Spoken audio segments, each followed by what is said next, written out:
Blog Talk Radio. Hello, everyone. Welcome to Coffee Chat with Camille Show. I am your host, Camille.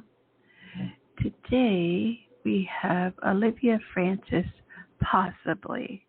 We may have to reschedule it, but I do want to introduce her. Who is Olivia Frances is the name of our show. She's an indie folk pop singer, multi-award-winning Nashville-based artist, songwriter, and environmentalist. On her latest single, Labyrinth, Frances stunningly portrays life as a compilation of beautiful moments interlaced with mystery, tragedy, and everything in between. Our wonderful guest would love for you to go. I would love for you to go, and she would love for you to go to her website where she has her tour schedule, her merch store, and other good stuff. It is www.oliviafrances, spelled with an S, music.com. And actually, we're going to have her come on into the studio right now, looks like. Hello. Hi, Olivia. Hello there. Welcome. Hi, how are you? I'm so happy you're here. I'm so so happy to thankful. Be here. Me too. Thank you for the opportunity. I want to go ahead. Really. Huh? I'm sorry, I didn't hear you. Can you repeat thank you that? for the opportunity. Oh, yes. Oh, this is such a pleasure. I am absolutely ecstatic right now. And I was listening to quite a few of your songs. The one that really resonated with me, they all do, but it just takes one. And the lyric is, I think it just takes one smile to brighten someone's day. And that's exactly what you've done for me today. So I am very thankful to have you here. Oh my gosh, thanks for sharing that. That makes my heart happy. Yeah, your music is just, it is really lovely. It just so positive and beautiful, and as well as you are. And I love your videos. They are just gorgeous. And so I do want to get into allowing our audience to know who you are. First of all, where are you from? Sure. I'm originally from Cincinnati, Ohio, born and raised, and I'm currently living in Nashville, Tennessee. Okay, wonderful. And then how long have you been an artist? Yeah, so I wrote my first song when I was 12 years old. Music's always been a really big part of my life and just really essential to who I am and the makeup of my DNA. After I wrote my first song, I basically just kept on writing. I was really inspired by artists such as like Joni Mitchell, Carole King, and Taylor Swift for sure as well. And I released my first album when I was 15 years old. So I've been an artist, for some time now. Wow, 15. Congratulations. Wow, that's awesomeness. And then when did you start? Oh, did you start writing at 15 years old, your songs? Yeah, I started writing at 12 years old. I remember I had a crush on this guy in 7th grade, and I actually had started playing piano when I was 6 and switched to guitar when I was 12. And I remember I was kind of a beginner guitar player and sat on my bed and wrote this song called The Spark about this guy I was really crushed on. It was a love song, and it was just very cathartic, and I was just hooked from the start. Mm-hmm. Wow. Okay, so where have you toured? Oh, sure. Great question. Thanks for asking. Yeah, I played a lot in Cincinnati growing up, in high school and middle school even, like just performing at different coffee shops and whatnot. And I'm excited to share that this year I did the most touring I've ever done. I've been touring on and off for about 7 years now. But I went from California to Massachusetts pretty much. I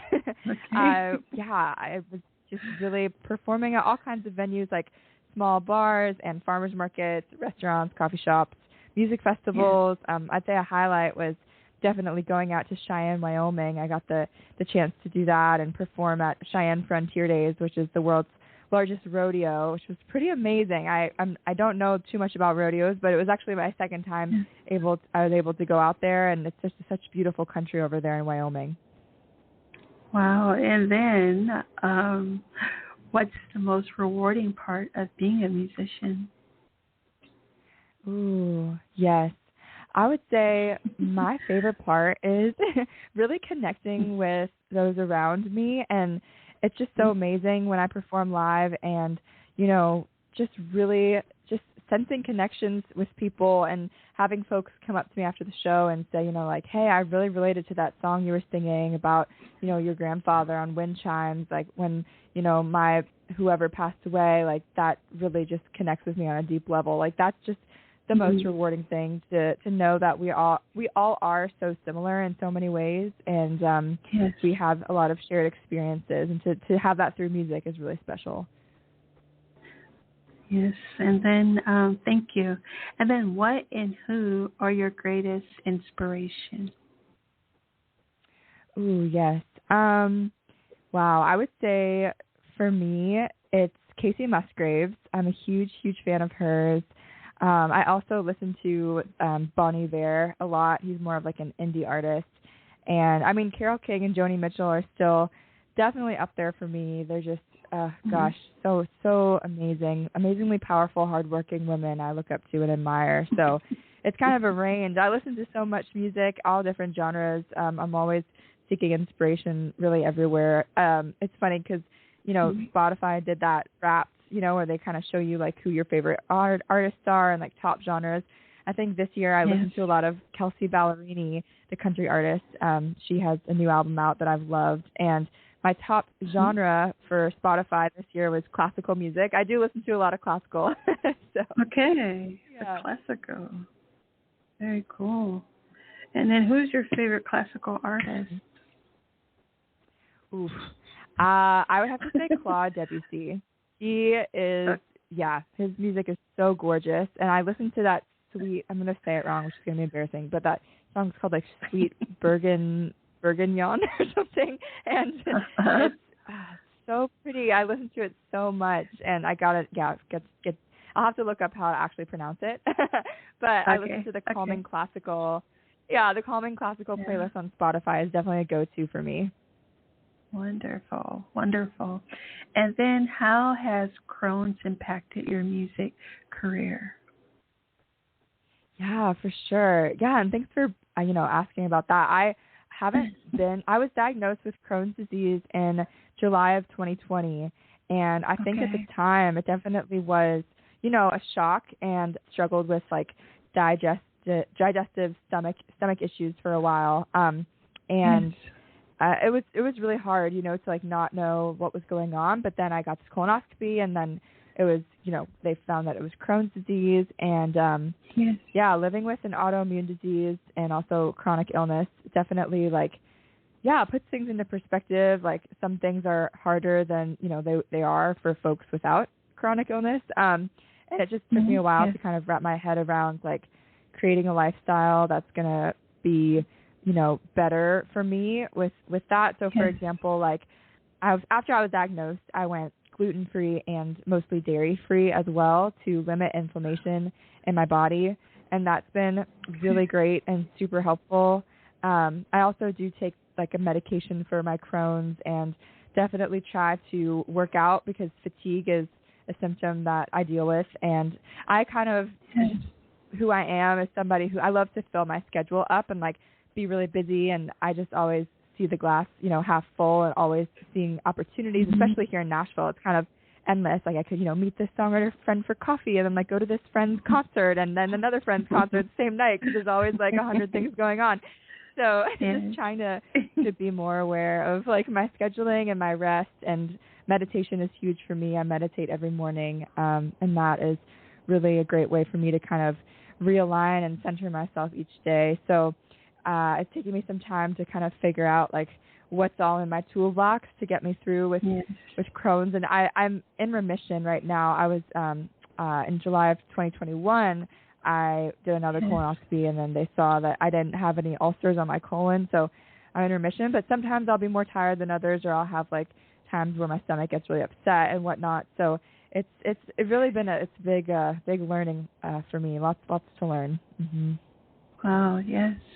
And then what projects are you working on now? Yeah, of course. So actually it's wild because today I just released a brand new song. It is my very first original holiday single. It's called Harmonica for Hanukkah, and I'm really excited. Yeah, it just got to Spotify and Apple Music and YouTube and all the places today. So it's hot off the press for your listeners. Thank you. Wonderful. Yeah, I'm really. What thank great you. news. I'm so excited. Thank you. Yeah, it's funny. Thank you. Yeah, I write a lot of songs, and it's sometimes a challenge for me to figure out which ones to release, especially because it's like, writing a song, maybe on guitar, or I, write a song with my friend, but then deciding which song to actually, invest in and go into the studio with, and then do a photo shoot for, the artwork, and then, promoting it on social media. All that takes a lot of effort and work. And so this song, I, kind of sat on for a little while, and then I thought, there's not enough Hanukkah songs out there, and I'm Jewish, and so I thought I should just, contribute however I can to the Hanukkah genre of music. So I'm doing that with this song. Oh, that is so wonderful, wonderful. And then I'm curious about how many songs, like how large your catalogs are, but like how many songs have you written so far? Gosh, yeah, roughly. That's an awesome question. Yeah, I would say I think I have an Excel sheet with all my songs. I think it's around 300 songs. Wow. Mm-hmm. Yes, amazing. And then who do you collaborate with or enjoy collaborating with? Have enjoyed doing with? Sure. Absolutely. Yeah. Well, I have to give a shout out to one of my closest collaborators and partners. His name is Mike Astrakan, and Mike and I, we have written over 70 songs together, and a lot of those sessions have been on Zoom or on Skype. They've been virtual because for a while I was going to college up in Massachusetts at a small school called Clark University, and Mike was living in Kansas City, and so we would Zoom weekly pretty much and write together. And now we're both in Nashville, so we can get together in person and whatnot. But he has been instrumental in my songwriting, and I have to also give a shout out to a few of my other friends and co-writers like Hannah Bell and Ty Warner and George Irwin, Matt Lipscomb. I have a lot of friends in Nashville who I write with, and co-writing here in town is a really popular way to write a song. You get in a room with somebody else, or maybe 3 people total, or 4 even sometimes, and all kind of try to wrap your head around an idea and write a hit. Mm-hmm. Yes. And then what is it like being an artist in Nashville? Sure. So Nashville is a really wonderful place. I've been here for the past 7 years on and off, and I love the creative community here and how everyone, has their own contributions when it comes to music and the art that they are creating. We all have, just this individualness about us and this uniqueness to us. And it definitely has been interesting watching Nashville change over the years because, it used to be kind of a smaller city, small town kind of feel, which it still has in the music community, a bit of a small town feel, but it's grown just so tremendously over the years. It's now, I think, one of the hottest cities to move to. And so the vibe has changed over time, but thankfully, the music community is still pretty close-knit, and I hope it stays that way. Wonderful. And then what advice would you give to someone trying to pursue a music career that is similar to yours? Sure.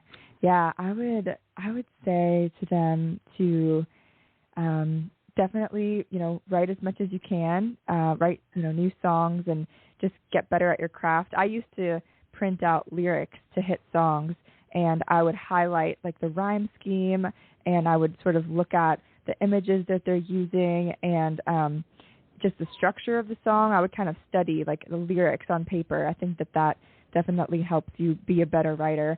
And I'd also say to collaborate with folks, like, you know, if you're living in a small town and maybe there's another, you know, bass player in town or a drummer, you know, someone else who writes a song, like maybe get together and, you know, form your own communities and write music together, because there's definitely power in numbers, and it's a great way to, you know, sort of, you know, create that community and that familiarity with each other and help build each other up. I think that that's so important in the music industry, is like everyone's doing, you know, especially if you're an artist, like, you know, you're releasing music and all this stuff, and then I mean, even for me, I've written 2 songs that have been released with other artists. One is with Hannah Bell. She's an amazing country artist here in Nashville. We've written together. And then Brina Kay, she's another country artist, and we released a song called Ghosts of Christmas Past, which is like a Christmas Halloween song. So it's been really fun to work on other people's projects too. Yes, excellent. And then how have you seen the music industry change over time? You kind of touched on it, but could you elaborate, please, for our audience? Sure.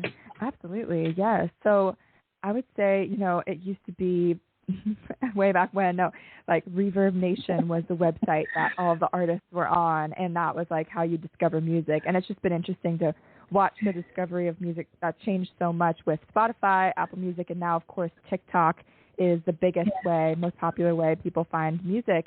And so as an artist, it is hard to, you know, always need to evolve and kind of like adapt to these new platforms. I know some industry people saying, like, if you're not on TikTok as an artist, they won't even take you seriously nowadays. So it's like, okay, well, TikTok is a whole beast to kind of, you know, learn and try to figure out how to use and everything else. So I've been on TikTok and, you know, trying my best, and it is kind of wild that, like, any day on TikTok could be the day that your song, you know, gets heard by 1 million people and maybe your song blows up. So that is very cool. Although it is, you know, there's a whole sort of debate with artists to, like, you know, I just want to write songs and perform, you know, and play music, but now I have to worry about content creation and posting on my phone, and I don't want to do that. So there's been some pushback and stuff. It's a big change for sure. Yeah, I can see why. And then as an environmentalist, can you please discuss how the environment influences your writing and also your touring practices? Yes, of course. So, yes, I've always been really passionate about nature and the beauty of the world around me. I majored in environmental studies in college with a minor in music, and as an artist, I really try to bring my passion and love of nature with my music. And so I have songs out called Orchid and Moon to My Sun and Labyrinth and Wind Chimes that really showcase that inspiration that I have. And I also like to partner with various nonprofits, environmental nonprofits. I've partnered in the past with the Pollinator Partnership when I was doing an Indiegogo campaign, and I just love to spread the word about environmental causes, and I'm especially passionate about the bee crisis. I have a song called The Bee and the Rose, and I like to share on stage before I perform that, you know, bees are dying at an alarming rate, and a lot of it is due to these pesticides, or they're called neonicotinoids, that farmers use sometimes, and they really aren't good for the bees' health and other pollinators like butterflies too. So, we got to figure out a way to make sure that the bees are okay, because bees pollinate like 80% of our food, so we need them to live. Exactly, yes. And what has been the most challenging part of being an indie artist today? Ooh, sure. Yeah, I think from where I am right now, I would say a big challenge is, I think just the fact that, like, of course you always have to grow, but there kind of comes a time, at least in my career, where it's like, how can I get to that next level? Like, for example, I think I mentioned I have 3 albums out. I've been touring for 7 years, and I have, you know, TikTok presence. I have a mailing list. I have, you know, et cetera, like my equipment that I perform with. And so it is that question of what does that next level look like, and how can I get there? And like, that's kind of, the question you're always asking yourself as an artist, in addition to how is my sound going to evolve, how is my artist image going to evolve. Every time you release a project, it's always like you're thinking about the next one, you know. And so I think it's really important to take the time, like on a day like today, where I released, you know, a new song like Harmonica for Hanukkah, to really soak that in and like sit with that and feel proud of that versus always thinking about the next thing, which is so easy to do. Yes, it's great to live in the present. And then when it comes to marketing as an indie artist, do you find that challenging? And then basically, what are the pros and cons of having to do a lot of your own marketing? Yeah, of course. I do find it challenging to do my own marketing, just in the sense that it's very time-consuming primarily. And I think that as an artist, there already is so much on my plate when it comes to writing songs, practicing songs, performing songs, recording songs, you know, and then marketing just is another whole component to that. So, for example, with my Hanukkah release, I had to, you know, think of creative ways to post about it on social media where it's not like, okay, everyone's going to see like the same post over and over again. I tried to switch it up. And then, of course, the editing process of, especially nowadays, videos, you know, are pretty much the most used way to get content out there. Really with TikTok videos or Instagram Reels or now Facebook Reels or YouTube Shorts. There's so many platforms. Yes. But editing that content and then scheduling it to go out and then responding to comments that people make and stuff like that. It's definitely rewarding to do, but it's a lot of work.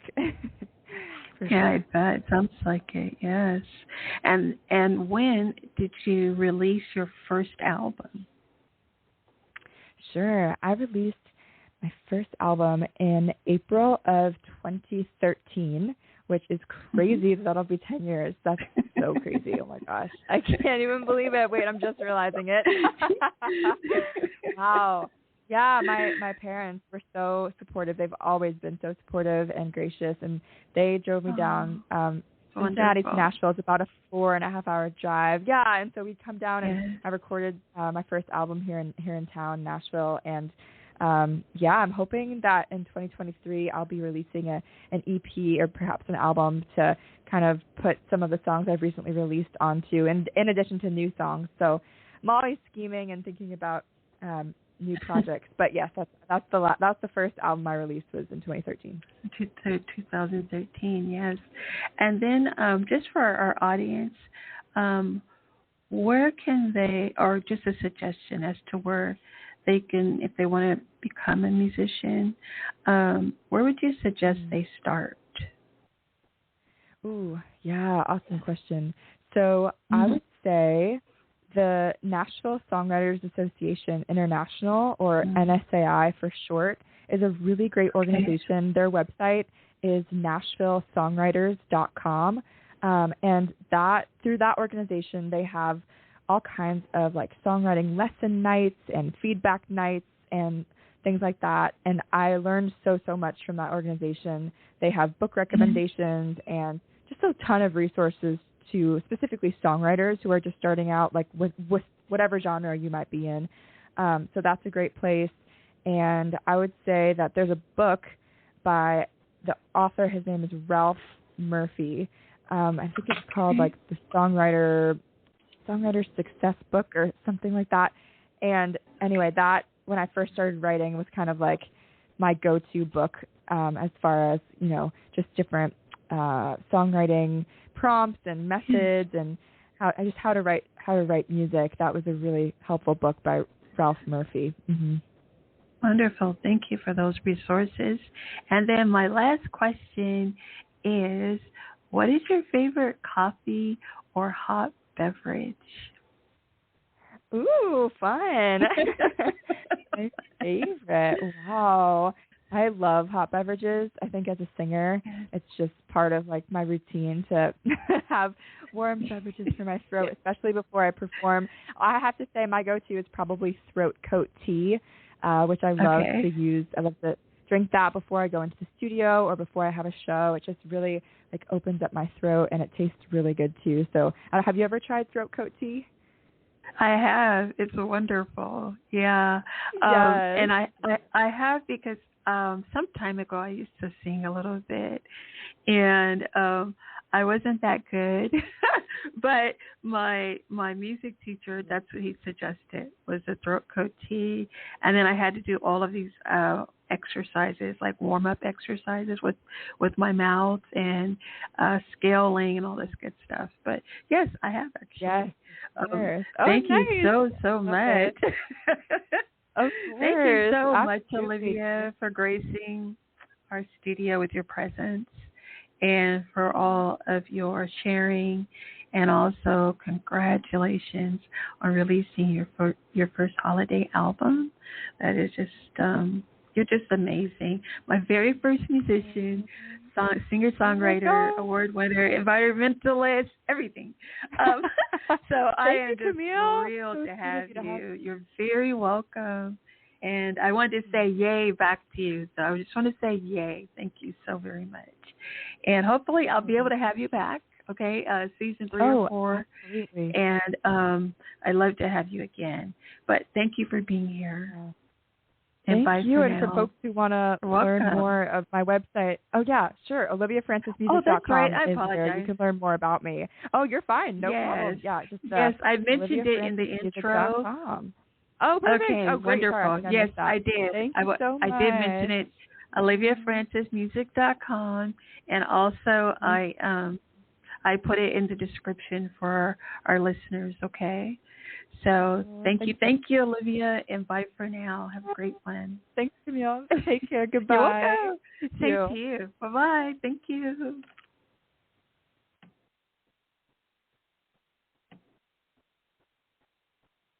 Okay, everyone. That was the magnificent Olivia Frances.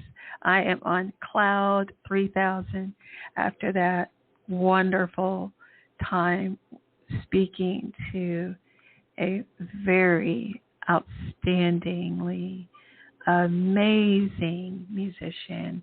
And her music is, I promise you, it is so uplifting, and it's just music you can listen to all day. And she isn't, her genre, by the way, is indie folk, and she's a pop singer.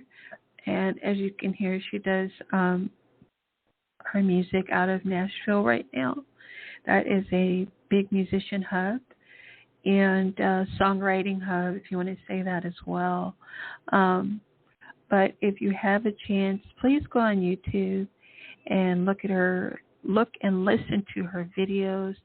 Those of you out there who are musicians, please study her work, because she is an outstanding example of what it looks like when you take the time for since 2013, is that correct, when she released her first album? But she's been doing this since she was very young, in her very young years, and continues. And and when I say doing, I mean music, songwriting, singing. And if we just persevere and also stay dedicated and loyal to our craft, we can be and do anything we want in this world. Always, always remember that. Okay?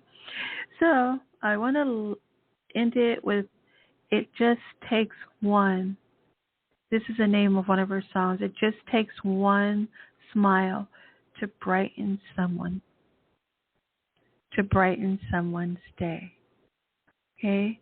So she brightened my day, I hope, and know that she probably has brightened yours. Please look at her tour schedule. Pick up that merchandise in the merchandise store. Okay? And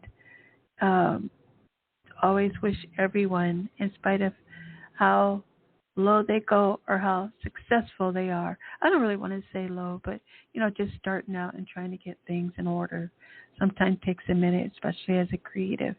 But you can do it. Who's Olivia Frances? A friend of the show. Have a wonderful rest of your week, everyone. And thank you so much for listening. Goodbye for now.